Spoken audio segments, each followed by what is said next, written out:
네, 여러분 13강 2교시 시작하도록 하겠습니다. 1교시 때 우리가 이제 정신건강과 관련해서 전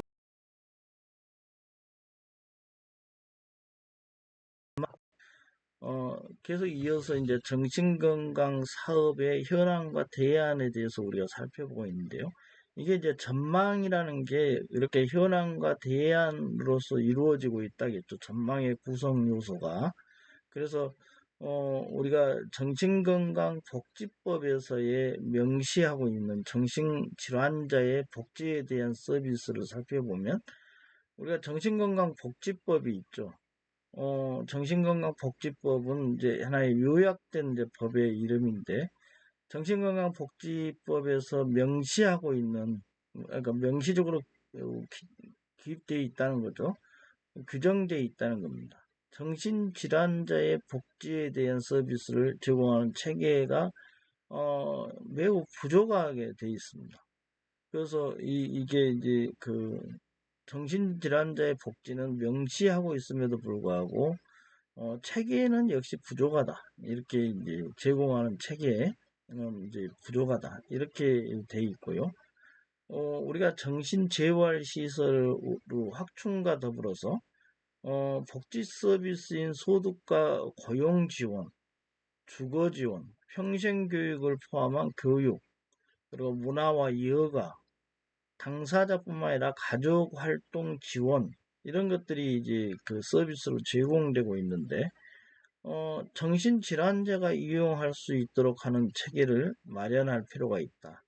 이게 이제 보통 이제 우리가 시설에서 그 탈시설화, 그리고 병원에서 탈원화, 일종의 탈시설화, 탈원화를 해서 지역사회 돌봄 체계로 들어왔는데, 지역사회에서 정신재활시설들이 제대로 갖춰지지 않으면 결국 다시 시설화되고 다시 병원에 입원하게 되는 그러한 이제 그 문제점이 발생한다겠죠. 그래서 지역사회의 통합 돌봄 체계가 제대로 갖추어져야 되고, 특히 이제 그 여러 가지 이 서비스 체계와 뭐 이렇게 종합적으로 일종의 원스톱 서비스가 될 수 있도록 이렇게 체계를 구축하는 게 필요하다. 그래서 이 체계는 우리가 별도로 이제 정신질환자만을 위한 인프라를 만드는 방식이 하나 있을 것이고, 기존 장애인 복지 서비스와 통합해서 이것을 마련할 필요성도 있다는 겁니다. 이럴 때 이제 여러분들이 이제 생각해야 될 것은 결국은 이러한 이제 그 통합해서 하려고 한다면 이러한 이제 그 개방적인 마음을 가지고 있어야 되고 서로 협력 체계가 되어야 되고 자원이 연계되어야 됩니다. 이게 이제 현실에서는 잘 쉽지 않는 부분이 있죠. 그래서 우리가 그 정신질환자의 이 탈시설화, 탈원화, 그리고 지역사회에 같이 함께 공존하면서 생활할 수 있는 그러한 환경 조성은 여러 가지 이제 더욱더 정신재활 시설이나 이런 것들을 더 확충할 필요가 있다. 그리고 또 기존의 장애인 복지 서비스와 연동할 필요도 있다. 통합해서 만들 필요도 있고, 별도로 인프라를 구축하는 방안도 있겠다. 그런 거고요. 정신건강 체계의 인프라 구축과 관련해서 이제 한번 살펴보면, 정신건강 체계에 접근하기 위해서 우리가 어떤 인프라를 구축해야 됩니다. 이렇게 인프라를 구축한다는 것은, 체계의 인프라를 구축한다는 것은, 우리가 어떤 체계는, 어느 정도 이제 닫힌 체계, 열린 체계가 있지만, 체계라는 게 약간 이제, 일관성을 부여하고, 그것을 일종의 지속 가능한 일관성 때문에 또 내실화도 될 수 있어요. 자주 체계가 변경되면 그만큼 불안을 하죠. 예측을 할 수 없으면 인간은 불안해야 합니다. 그리고 이제 그 체계를 일종의 인프라식으로 구축해 놓으면 일관성 있고 내실화된 정신건강 서비스를 제공할 수도 있어요. 그래서 그럴 필요성이 있다는 거고, 두 번째는 실제로 이제 정신건강 사업을 수행하는 기관 수는 많습니다. 우리가 많은 것으로 이렇게 분석되죠. 그러나 이제 실제 현실은 매우 그 기관들이 상당히 열악한 상태에 빠져 있는 경우가 많이 있습니다. 기관 수는 많은데 실제 열악한 상태다. 그리고 이제 정신건강 정책이라는 게 이제 수립되고 이행된 지 20여 년이 지났습니다. 한국도. 그러면 이제 정신건강 서비스를 제공하는 주체들이 양적으로 성장한 것은 사실이죠. 그래서 앞시가도 봤지만 정신건강 서비스를 제공하는 일종의 국가 부서, 정부 부서는 많이 있어요. 그리고 그 밑에 또 여러 가지 뭐 공사라든지 또 그 밑에서 하는 실질적으로 움직이는 주체들은 양쪽으로 많이 늘어났죠. 그러나 이제 기관 간의 역할, 기능의 중복 이러한 부분들이 아직도 해소되지 않죠. 기관 간의 역할 부분과 관련해서는 각자의 기관들의 자기 역할을 일종의 빼앗기지 않으려고 칸막이를 만든다든지 그 전형적인 관료제의 행태죠. 그런가 하면 또 떠넘기기도 합니다. 떠넘기기는 하죠. 그래서 오히려 자기 책임을 면탈하는 경우도 있고요. 그런가 하면 어떤 여러 기관들이 중복해서 서비스를 제공하면서 그 기능이 중복되는 문제들이 발생하고 있다는 거죠. 이러한 문제점들이 있는 거고요. 그래서 이제 기관 간의 역할과 기능 중복에 대한 지적이 많이 이루어지고 있고, 이게 이제 그 정신건강 영역이 정책 이행의 초기에 주로 중증 정신질환자를 대상으로서 서비스 제공에 초점을 두었다고 했습니다. 이것은 이제 뭐 처음 정책 초기니까 당연히 이제 그런 측면이 있죠. 그리고 나서 이제 정책의 어느 정도 이행된 이후에는 전체 여기 오타네요. 전체입니다. 전체 국민의 정신건강 증진으로 이렇게 확대됐어요. 그래서 어떤 치료와 더불어서 정신질환자 개개인의 회복과 성장으로 관심이 확대됐죠. 그리고 또 이 개개인의 회복과 성장 측면에서 확대됐는데 또 각기 다른 정신건강 문제 유형, 중증 정신질환, 중독, 자살 이런 부분들과 이런 것에 대해서 별도로 계획을 세우기도 하고 정책을 수립하기도 했어요. 그래서 좀 더 맞춤형으로 구체화시켰다는 거죠. 그래서 이를 기반으로 해서 별도의 인프라가 구축되기도 했다는 거예요. 이런 유형별로. 이게 이제 장단점은 있겠죠. 그리고 중증 정신질환자 대상 서비스와 관련해서 역시 치료를 기능을 수행하는 의료기관이 있습니다. 주로 이제 중증 정신질환자는 의료기관에서 치료를 하죠. 그리고 또 그런가 하면 지역사회 기반으로 해서 사례관리, 일종의 이제 지역사회로 탈원화된 그 정신질환자들을 사례관리를 통해서 이제 돌봄을 주고 서비스를 하고 재활 서비스도 제공하고 그래서 이걸 정신건강복지센터에서 하고 있는 겁니다. 그런데 또 정신재활시설 등 기관 간의 이제 역할과 기능에 대해서 조정이 없이 우후죽순적으로 확대되는 경향이 있다. 이런 문제점을 지적하고 있어요. 그래서 정신재활시설 이런 기관 간의 역할이 중복되고 또 누락되고 그러면 그것을 이제 점검해서 조정하는 것이 필요합니다. 그것을 이제 우리는 이제 통합 사례 관리라고도 얘기하면서 지역사회 통합 돌봄을 위해서는 통합 사례 관리로 하는 방식이 상당히 유용하고 이것을 하기 위해서 통합 사례 관리사라고 그래요. 통합 사례 관리사는 주로 이제 점검을 합니다. 그래서 조정을 하죠. 이게 중복과 누락이 있는 조정을 합니다.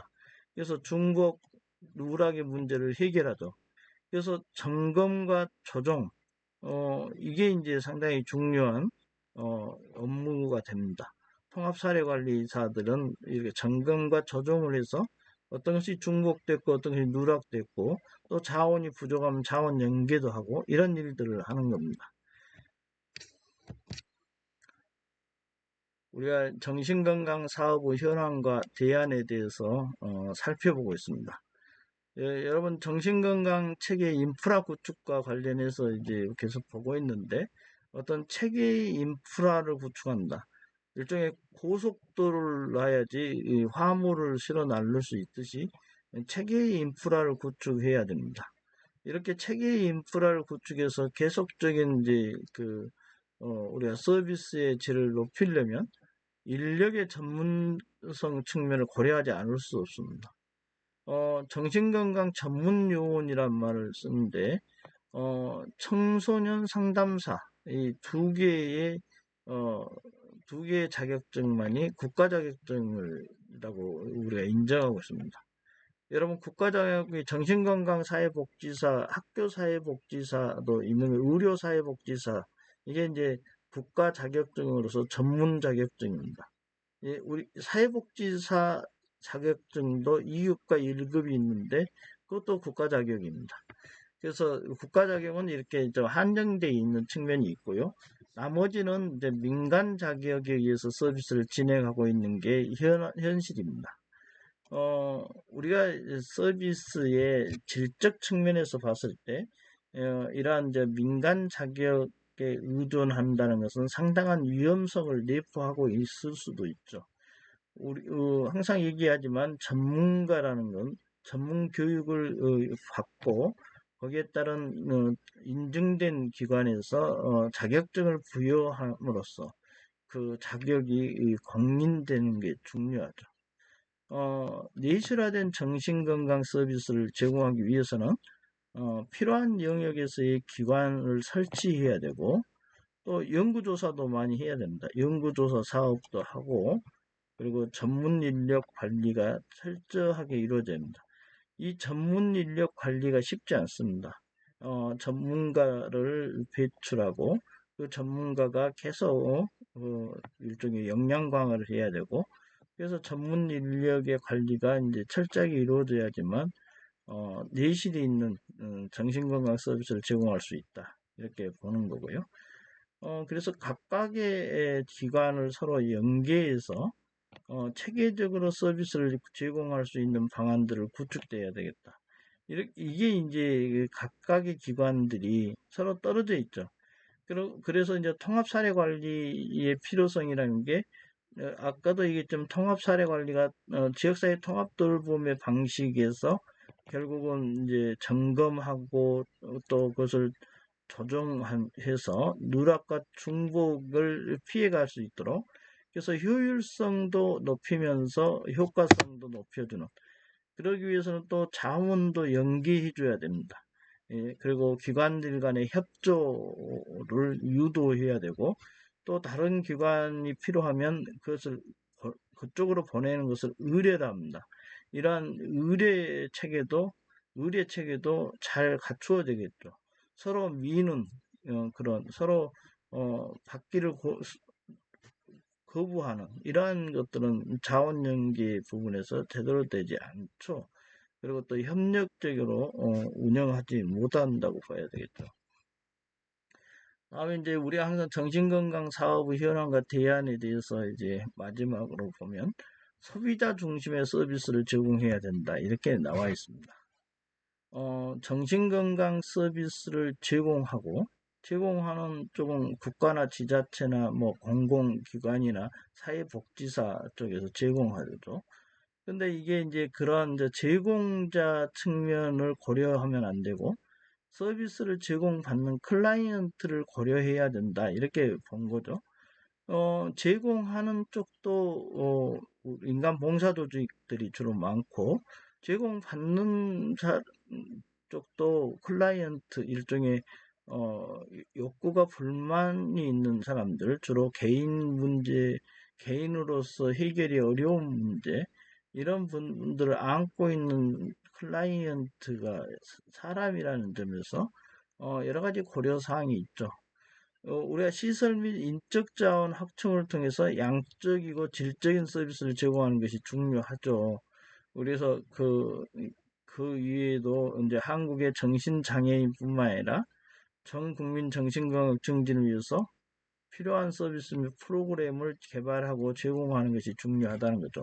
이게 적극적 정신건강의 개념을 우리가 받아들이면서 전국민 정신건강 증진이라는 목표가 하나 생겼죠. 그래서 그게 포커스를 맞춰서 서비스 및 프로그램을 개발하고 제공하는 것도 중요하다 이렇게 본 거고, 클라이언트 관점에서 우리는 이제 보면 필요로 하는 서비스가 무엇인지 확인하는 것 중요한, 클라이언트한테 확인하고 클라이언트가 의사를 표명하게 하고 의사 결정에 일정 부분 참여하도록 하는 거, 이게 이제 중요하다는 건데, 그래서 그들의 권리를 적극적으로 관철시킬 수 있는 양질의 서비스를 제공해야 되는 것이고, 이게 이제 적극적 능동적 활동과 참여를 클라이언트 자체가 이렇게 하도록 함으로써 이 사회에서 볼 때 클라이언트들도 일종의 이제 능동적인 활동과 참여를 통해서 자기 의견을 개진하는,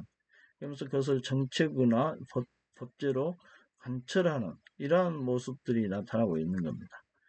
정신건강사회복지사는 소비자의 잠재력을 최대화하고 결국은 역량을 강화함으로써 사회복지 실천을 실현하기 위한 노력을 끊임없이 해야 될 것이다. 이렇게 얘기를 하고 있습니다. 클라이언트 관점에서 보면 질적인 프로그램과 서비스를 제공하기 위해서는 일관성 있는 정책을 기반으로 해서 이루어져야 하고, 정신건강 사회복지사 역시 자신도 역량 강화를 해야 할 필요성이 있습니다. 그럼으로써 더 보다 나은 서비스를 제공할 수 있겠죠. 우리가 이제 정신건강 증진을 위한 정책적 과제로 들어왔습니다. 여러분, 정책이라는 것은 어떤 사회에 문제가 있는 현상을 확인하고 그 현상의 원인을 분석해서 그 예방하고 또 필요하면 퇴치도 하는 그런 이제 정부의 주로 국가의 프로그램, 정책이라고 합니다. 통합 서비스 체계 구축을 하는 게 하나의 이 정책적 과제 중에 하나입니다. 실효성이 있고 효과적인 정신건강 사업을 추진하기 위해서 우리가 아까 효과라는 것은 목적에 따른 일종의 여러 가지 목적 달성률이 제대로 됐느냐 이런 것을 효과 분석을 해서 효과적인 이제 정신건강 사업을 추진하기 위해서는 정신건강 관련 이제 서비스를 제공하는 기관들 간의 원활한 소통, 이게 이제 좋죠. 칸막이가 없어요. 여기는 칸막이를 기억하시면 됩니다. 기관들이 칸막이를 하면 소통이 안 되죠. 그래서 원활한 소통을 해야지만 통합 서비스 체계가 구축되는 겁니다. 그래서 우리가 옛날 베이버가 말했던 관료제의 폐해는 칸막이를 막는 겁니다. 기관들 간에. 그래서 그것은 일반 행정가들의 태도들이 이렇게 기관 간에 원활한 소통이 잘 안 된 측면이 있었습니다. 그래서 사회복지 전담 공무원으로 바뀌었죠. 그리고 처음에 별정직이었던 전담 공무원이 요즘에 일반직 공무원이 돼서 승진도 합니다. 그래서 기관들 간의 원활한 소통을 통해서 통합 서비스 체계를 구축해야 되겠죠. 그리고 현재 이제 중앙부처에 다양한 기관들이 있죠. 앞서 보았지만 보건복지부, 행정안전부, 교육부, 여성가족부 등 여러 가지 이제 다양한 기관이 있고, 이 유사한 문제에 관련해서 특정 문제 연령권에 대한 이제 그 서비스를 계속 중복적으로 하는 측면이 있다는 거예요. 그래서 이 부분을 개선해야 되겠다. 이렇게 이제 과제가 생긴 거죠. 그리고 현재 이제 정신건강과 관련된 사업을 수행하고 있는 중앙부처 그리고 부처 기관이 8개 정도 된답니다. 그리고 이제 부처별로 소속된 기관이 13개 유형 정도로 보고 있는 거죠. 그래서 이렇게 다양하게 존재한다는 것을 알 수 있습니다. 부처 간 뚜렷한 역할 분담을 할 수 있도록 제공되는 서비스를 통합하고 조정할 수 있는 컨트롤 타워가 필요하다. 이 컨트롤 타워가 필요하다는 것은 계속 나오고 있지만 현실적으로 잘 안 되고 있는 겁니다. 그리고 통합 서비스 체계 구축을 통해서 그러니까 향후 종합적인 정신건강 계획을 수립하고 또 역할 분담을 하고 나아가 서비스의 협력과 의뢰 체계, 이 의뢰 체계가 여러 가지 이제 자원 연계하고도 연결되고 혹시 우리 기관에서 서비스가 하기가 곤란한데 비기관에서는 가능하다. 그럼 비기관으로 이렇게 보내는 거, 그걸 의뢰 체계라고 합니다. 의뢰를 한다는 거죠, 그 기관에. 의료 체계라 합니다. 이게 제대로 잘 갖추어져야 되고, 서비스의 표준화 등 후속 작업과 함께 실효성 있는 정책을 마련해야 한다. 우리가 정책을 마련한다는 것은 정부의 프로그램을 큰 틀에서 일종의 실효성 있게 유도할 수 있다는 거죠. 이러한 이제 그 정책도 일관성이 있는 우리가 일관성을 추구하는 데 도움을 주고 있다는 겁니다. 정신건강 서비스 제공 주체들을 보통 이제 그 아까도 얘기했지만 인간 봉사 조직으로 볼 수 있습니다. 옛날 일반 행정직에서 결국은 사회복지 전담 공무원들이 주로 이제 차지하고 있고 주로 정신질환자, 처음에는 정신질환자, 특히 중증 정신질환자를 대상으로 하는 서비스 중심에서 정신건강 서비스 전달 체계가 구성되어 있었습니다. 이게 사회복지 행정체계에서 전달 체계라는 것을 논하게 됩니다. 우체부가 우체 편지를 당사자한테 제공하는 거, 이게 전달 체계하고 유사한 개념입니다. 그러나 이제 정신건강복지법에서 명시하듯이 정신건강 서비스는 누구나를 위한 서비스여야 합니다. 여기서 누구나가 중요한 거죠. 그래서 정신건강 문제에 대한 예방과 조기 개입, 국민들은 예방이 중요하죠. 그래서 조기 개입을 해야 됩니다. 그렇지 않으면 계속 우울증이 가중되죠. 그 가중된 우울증은 자살로도 연결되죠. 그렇기 때문에 예방과 조기 개입은 상당히 중요한 서비스에서 역시 정신건강 서비스도 굉장히 중요하죠. 그래서 끊김없는 서비스가 제공되기에는 이제 여전히 비어있는 곳들이 지금 많이 있는 거고, 그래서 서비스가 연속적으로 이어지는 전달 체계가 중요하다는 겁니다. 이 전달 체계와 접근성, 이게 이제 하나의 큰 화두입니다. 접근성이 제대로 보장되지 못함으로써 결국은 여러 가지 이제 송파 세모녀, 수원 세모녀, 그리고 탈북 아동 모자 아사 사건, 뭐 최근에 익산 모녀 자살 사건, 이런 것들이 나타나게 되는 거죠. 계속 빈 공간들이 출현합니다. 그러나 이제 일반 대중을 대상으로 정신건강 문제를 예방하고 조기 개입하기 위한 체계가 마련돼야 될 필요성이 있다. 이게 이제 상당히 이제 중요한 지적이고요. 이러한 체계는 기존에 설치되어 있는 정신건강복지센터 내에 심리 지원을 위한 팀을 별도로 설치하든지 지역 주민들 대상으로 트라우마 회복 지원을 포함해서 심리 상담을 전담하는 방식을 취할 수 있습니다. 그래서 서울시에서 운영하는 것처럼 별도의 심리지원센터를 구축하는 것도 필요하다. 그런 것이고요. 이 다음으로는 국가의 정신건강 계획의 인력 양성 계획 수립과 관련해서 살펴보도록 하겠습니다. 세계보건기구 WHO죠.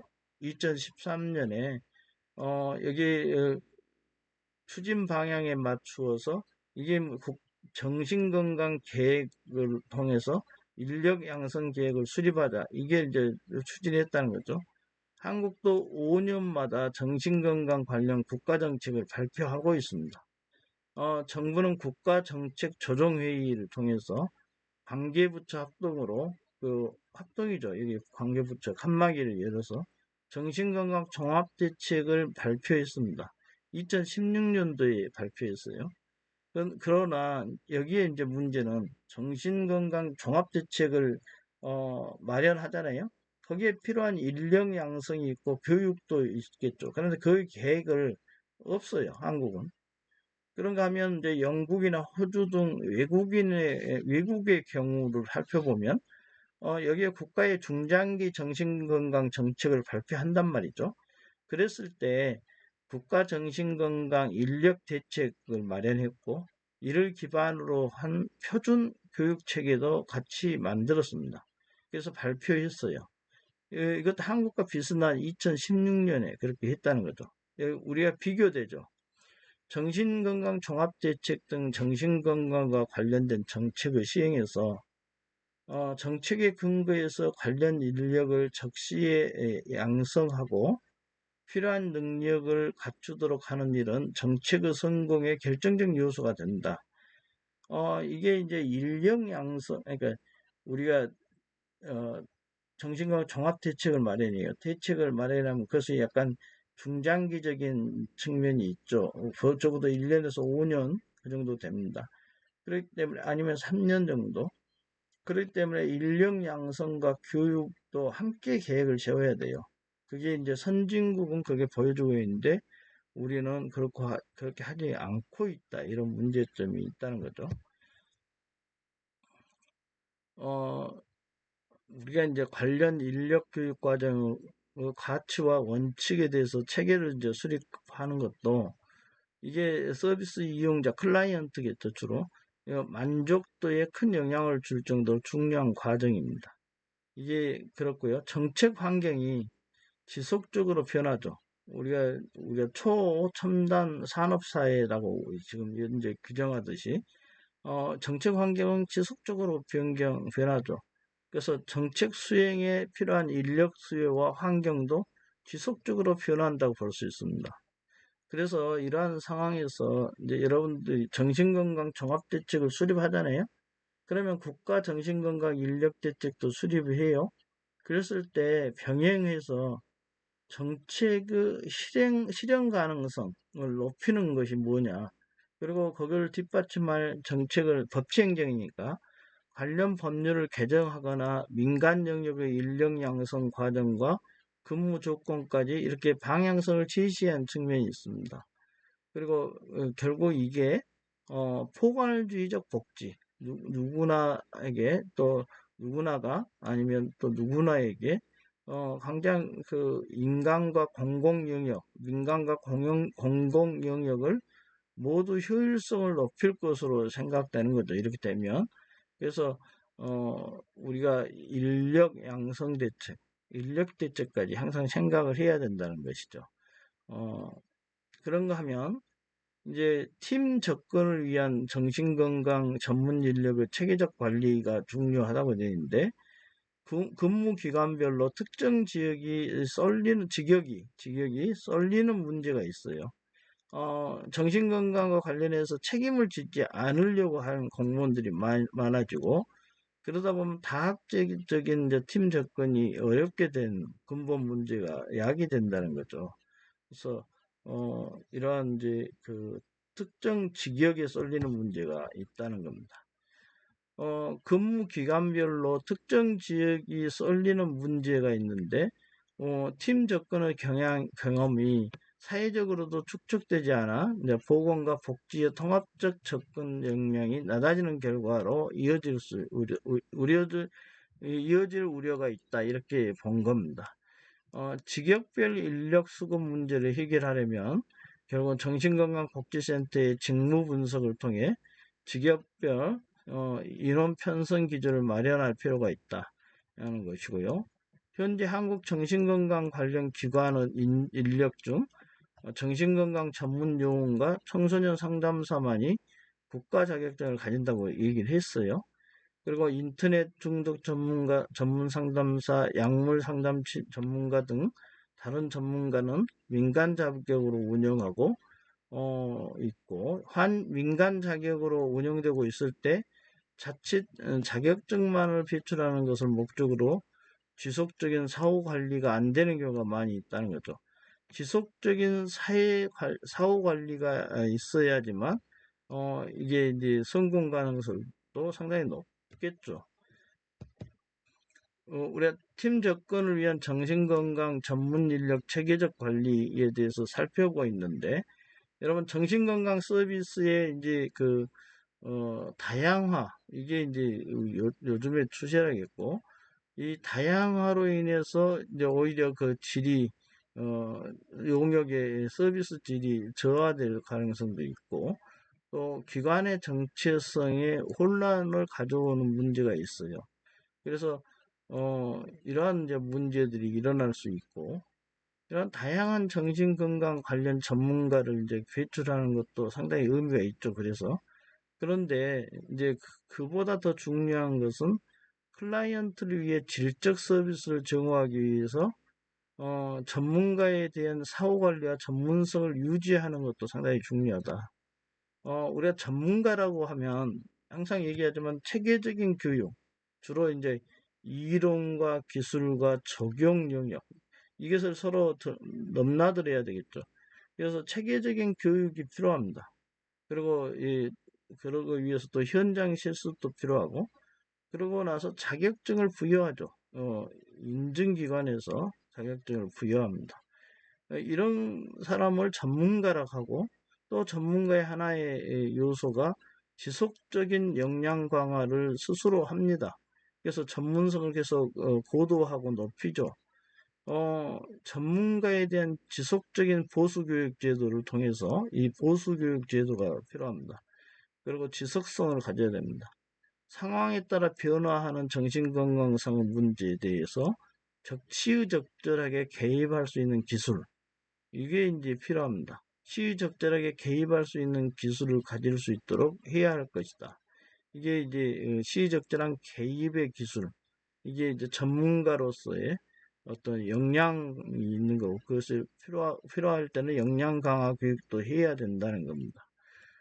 여러분, 13강 2교시 듣느라고 고생하셨습니다.